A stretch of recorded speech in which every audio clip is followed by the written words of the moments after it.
আসসালামু আলাইকুম। এটিএন বাংলার গ্রামগঞ্জে খবরে সবাইকে স্বাগত জানাচ্ছি। আমি সুমনা ঘোষ।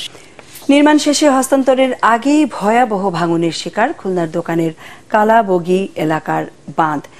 খুলনার দাকোপের কালাবগি এলাকার বাঁধ বিশ্বব্যাংকের অর্থায়নে প্রায় 450 কোটি টাকা ব্যয়ে পানি উন্নয়ন বোর্ড নির্মিত দুটি পোল্ডারের মধ্যে একটিতে ভাঙন দেখা দিয়েছে। এতে তলিয়ে গেছে বসত ভিটা ও দোকানপাট। ঝুঁকিতে রয়েছে 50,000 মানুষের জীবন। খুলনা থেকে এস.এম. হাবিবের পাঠানো রিপোর্ট জানাচ্ছেন আসিফুর রহমান সাগর। 2009 সালে আইলার তাণ্ডবে পানি উন্নয়ন বোর্ডের 32 নম্বর পোল্ডারের অধিকাংশ বেড়িবাঁধ ব্যাপক ক্ষতিগ্রস্ত হয়।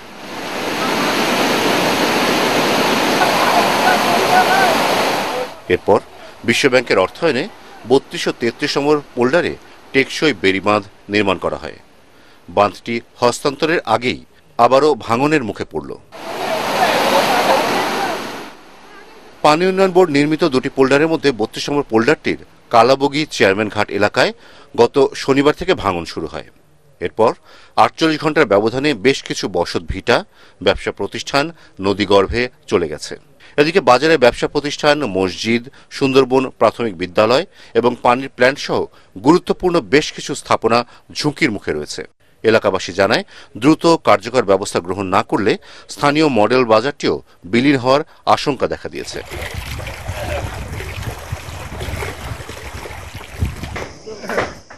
পানি উন্নয়ন বোর্ডের বিভাগীয় পর্যায়ের কর্মকর্তারা ক্ষতিগ্রস্ত এলাকা পরিদর্শন করেছেন। প্রাথমিকভাবে জিও ব্যাগ দিয়ে ভাঙন রোধের কথা জানিয়েছেন তারা। এদিকে ইউপি চেয়ারম্যান মাসুম আলী ফকির জানান, জিও ব্যাগ দিয়ে এ ভাঙন রোধ করা সমস্যার কোনো সমাধান নয়। ভাঙন প্রতিরোধে স্থায়ী সমাধানের লক্ষ্যে নদী শাসন এবং ব্লক ডাম্পিংয়ের ব্যবস্থা জরুরি। Bureau report, ATN Bangla. Kuki-Chin national front KNF এর বিরুদ্ধে যৌথ বাহিনীর অভিযানে সফলতা এসেছে। অভিযানের সন্ত্রাসীরা কোণঠাসা হয়ে পড়েছে বলে মন্তব্য করেছেন বর্ডার গার্ড বাংলাদেশ বিজিবির মহাপরিচালক মেজর জেনারেল আশরাফুজ্জামান সিদ্দিকী। বিকেলে বান্দরবানের রুমা ও থানচি উপজেলার বিজিবির বিভিন্ন সীমান্ত চৌকিগুলো পরিদর্শন করে সাংবাদিকদের তিনি একথা বলেন। তিনি জানান, অভিযান চলাকালীন সময়ে সন্ত্রাসীরা যাতে সীমান্ত অতিক্রম করতে না পারে সেজন্য বিজিবি ও নিরাপত্তা বাহিনী সতর্ক অবস্থায় রয়েছে। এছাড়া মিয়ানমার সীমান্তে স্থিতিশীলতা ফিরিয়ে আনতে বিজিবি কাজ করে যাচ্ছে। এর আগে সকাল থেকে বিজিবি মহাপরিচালক বান্দরবানের বলিপাড়া সহ সীমান্ত এলাকার বেশ কয়েকটি চৌকি পরিদর্শন করেন।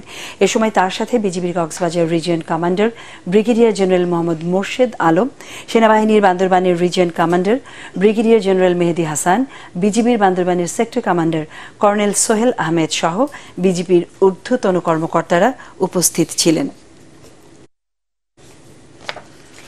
নাইট ল্যান্ডিং সিস্টেমের ত্রুটির কারণে প্রায় 14 ঘন্টা বন্ধ থাকার পর নীলফামারীর সৈয়দপুর বিমানবন্দরে বিমান চলাচল আবারও শুরু হয়েছে। সকাল 8টা থেকে এই বিমানবন্দরে আবার ফ্লাইট ওঠানামা শুরু হয়। সৈয়দপুর বিমানবন্দরের ব্যবস্থাপক এই তথ্য নিশ্চিত করে জানান, বিমানবন্দরের নাইট ল্যান্ডিং সিস্টেম সচল না হলেও আপাতত বিমান চলাচল শুরু হয়েছে। দ্রুত ল্যান্ডিং সিস্টেম সচল করতে কাজ করা হচ্ছে। এর আগে রোববার সন্ধ্যায় বিমানবন্দরের রানওয়ে লাইনে শর্ট সার্কিটের কারণে বিমান চলাচল বন্ধ ঘোষণা করা হয়। বাতিল করা হয় 3টি ফ্লাইট। ফ্লাইটগুলোর মধ্যে বাংলাদেশ বিমান, ইউএস বাংলা ও নভো এয়ারের একটি করে ফ্লাইট ছিল।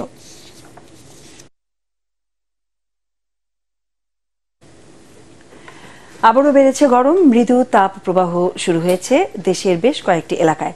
এর মধ্যে আছে পাবনা, রাজশাহী, নীলফামারী, টাঙ্গাইল ও রাঙামাটি জেলা। আগামী সপ্তাহ জুড়ে এই পরিস্থিতি থাকবে বলে জানিয়েছে আবহাওয়া অধিদপ্তর। এর আগে 31 মার্চ থেকে 6 মে পর্যন্ত টানা 37 দিন দেশের ওপর দিয়ে বয়ে যায় তীব্র তাপপ্রবাহ। এদিকে আগামী 24 ঘন্টায় রংপুর, রাজশাহী, ঢাকা, ময়মনসিংহ, খুলনা, বরিশাল ও সিলেট বিভাগের 2-1টি জায়গায় অস্থায়ীভাবে দমকা বা ঝোড়ো বাতাস সহ বৃষ্টি বা বজ্র সহ বৃষ্টি হতে পারে। এছাড়া দেশের অন্যান্য জায়গায় আংশিক মেঘলা আকাশ সহ আবহাওয়া শুষ্ক থাকতে পারে। আজ দিনের সর্বোচ্চ তাপমাত্রা ছিল পাবনার ঈশ্বরদীতে 37 ডিগ্রি সেলসিয়াস। পরিবেশ বান্ধব মালচিং পেপার আর ফাঁদ ব্যবহার করে নিরাপদ ও বিষ মুক্ত ফসল চাষ করছেন জয়পুরহাটের চাষিরা। এরই মধ্যে নানা জাতের ফসলে এর সফলতাও পেয়েছেন তারা। এতে কম খরচে আর পরিশ্রমে ভালো লাভও হচ্ছে তাদের। জয়পুরহাট প্রতিনিধি রফিকুল ইসলাম রফিকের পাঠানো রিপোর্ট জানাচ্ছেন তামান্না জেনিফার। স্কোয়াশ, মরিচ, শসা, তরমুজ সহ বিভিন্ন জাতের ফসলের নিরাপদ উৎপাদনে সাড়া ফেলেছেন জয়পুরহাটের চাষিরা। প্রযুক্তি হিসেবে তারা ব্যবহার করছেন মালচিং পেপার ও হলুদ ফাঁদ, যা জৈব বা অর্গানিক কৃষি হিসেবে বিশ্বব্যাপী পরিচিত।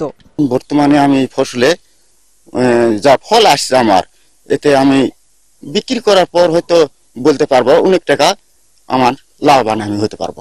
নিড়ানি খরচাও কম লাগে এবং সেচ খরচাও কম লাগে।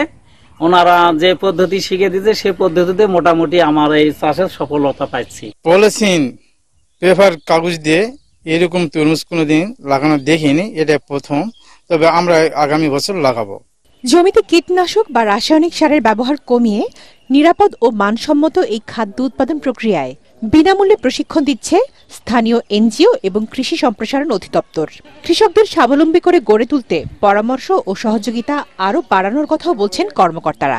মালচিং পেপার ব্যবহারে আমরা দেখেছি যে তরমুজ, শসা, টমেটো, করলা, স্ট্রবেরি এতে করে আগাছার উপদ্রব কম হচ্ছে। সারের ব্যবহারটা মানে উপযুক্ত ব্যবহার, যথাযথ ব্যবহার হচ্ছে। সেচ কম লাগছে, ফসলের গুণগত মান ভালো থাকছে। সনাতন পদ্ধতিতে হচ্ছে যে ফসল চাষ করতো, যার কারণে উৎপাদন খরচ অনেক বেড়ে যেত। তো এখন পিকেএসএফ এর আর্থিক সহযোগিতায় জেআরডিএম কৃষকদেরকে আমরা বিভিন্ন প্রশিক্ষণ পরামর্শ দিয়ে তাদেরকে যাতে উৎপাদন খরচ কমানো যায় এরই লক্ষ্যে আমরা মালচিং পেপার এছাড়া অন্যান্য যে উন্নত হচ্ছে যে প্রযুক্তিগুলো আছে আমরা তাদেরকে বিনামূল্যে কৃষি উপকরণগুলো আমরা তাদেরকে হচ্ছে যে বিতরণ করি। গতানুগতিক চাষাবাদ পদ্ধতি থেকে কৃষকদের দৃষ্টি পরিবর্তন করে আধুনিক এবং লাভজনক কৃষি উৎপাদন বাড়ানোর এই প্রযুক্তি উৎসাহ যোগাচ্ছে জেলার কৃষকদের। Bureau report, ATN Bangla. বরিশালে অনুষ্ঠিত হল রূপালী ব্যাংক পিএলসির জাতীয় শুদ্ধাচার ও কৌশল বাস্তবায়ন বিষয়ক সভা।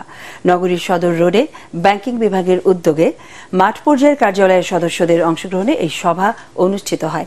রূপালী ব্যাংকের উপমহাব্যবস্থাপনা পরিচালক মোহাম্মদ হারুনুর রশিদের সভাপতিত্বে জাতীয় শুদ্ধাচার কৌশল বাস্তবায়ন ও সুশাসন প্রতিষ্ঠায় আয়োজিত সভায় প্রধান অতিথির বক্তব্য রাখেন অর্থ মন্ত্রণালয়ের অর্থনৈতিক প্রতিষ্ঠান বিভাগের যুগ্ম সচিব বদরে মুনির ফেরদৌস। বিশেষ অতিথি ছিলেন মীনাক্ষী বর্মন। সভায় ব্যাংকের বরিশাল বিভাগের 6 জেলার ব্যবস্থাপক ও গ্রাহকরা উপস্থিত ছিলেন। নওগাঁর মহাদেবপুরে ৩৫ কোটি টাকা ফেরতের দাবিতে মানববন্ধন করেছেন ভুক্তভোগী ব্যবসায়ী ও কৃষকরা। দুপুরে উপজেলার মডেল স্কুলের মোড়ে বিভিন্ন জেলা থেকে আসা ব্যবসায়ীরা এই মানববন্ধনে অংশ নেন। এ সময় বক্তব্য রাখেন সামিউল আলম, বেলাল ইসলাম, নূরনবী ইসলাম, আল ইমরান সহ অন্যান্যরা। ভুক্তভোগীরা জানান, উপজেলার অ্যাগ্রো লিমিটেডের কাছে প্রায় 250 জন ক্ষুদ্র ব্যবসায়ী ও কৃষকের 35 কোটি পাওনা রয়েছে, কিন্তু টাকা না দিয়ে উধাও হয়ে যান তিনি। পরে আদালতে ওই ব্যবসায়ী নিজেকে দেউলিয়া দাবি করেছেন। এদিকে পাওনা টাকা না পেয়ে মানবেতর জীবন কাটাচ্ছেন দরিদ্র কৃষক ও ব্যবসায়ীরা। অবিলম্বে তার বিরুদ্ধে আইনগত ব্যবস্থা নিয়ে পাওনাদারদের টাকা ফেরত দেওয়ার দাবি জানানো হয় এই মানববন্ধনে।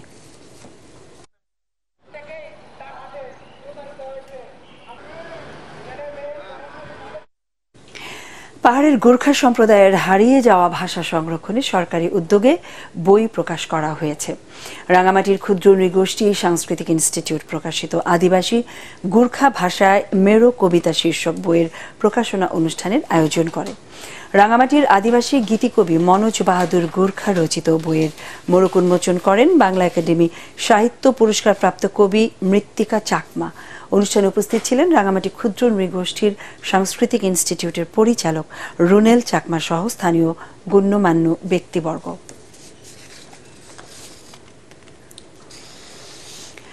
2 কেজি ওজনের সিঙ্গারা তৈরি করে সাড়া ফেলেছেন চুয়াডাঙ্গার দামুড়হুদা উপজেলার চারুলিয়া গ্রামের জসিম উদ্দিন।